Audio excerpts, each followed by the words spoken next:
A new bill in Tennessee. It's renewing a push to release the Covenant shooter's writings. State Capitol reporter Chris O'Brien asked the sponsor to respond to Covenant families who say they want privacy. Debate over the Covenant shooter's writings has been fierce. The goal of this effort is to allow policymakers to investigate what happened at Covenant and why it happened, and use that information to develop good policy to protect students. A new bill from Brentwood Republican Representative Gino Bolso would force law enforcement to release a copy of the writings without limitation or condition if a lawmaker requests it.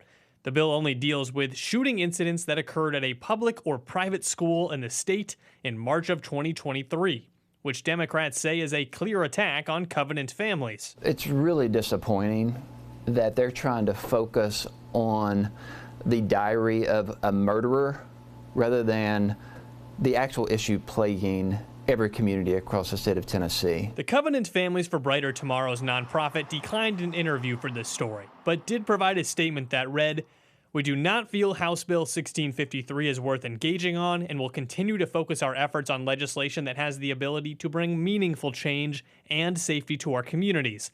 The victims of this tragedy were robbed of the opportunity to have a voice. That is not a privilege they will grant the shooter." Though some families did speak after a conservative commentator shared 3 leaked pages of the writings last year. These writings do have the ability to inspire further attacks. And not just on us, on other communities. We saw this in Allen, Texas, where that shooter referenced the Covenant shooter. How many more people have to be killed in a senseless way so that you can get clicks? When I asked Bolso about respecting the privacy of Covenant families, he says not all families want it out of the public eye. First, should be pointed out that not all members of the Covenant community feel the same way about this or any of the other issues on which a number of the Covenant parents have expressed political opinions. In Nashville, Chris O'Brien.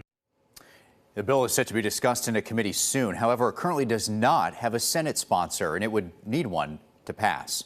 At the same time as it weaves its way through the political process, there is another Republican-led bill that's set to shield all children's autopsies from the public eye.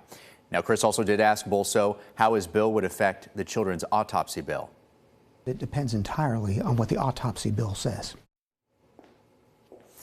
And keep in mind, if you want to see what the autopsy bill does in fact say, you can visit our website, WKRN.com.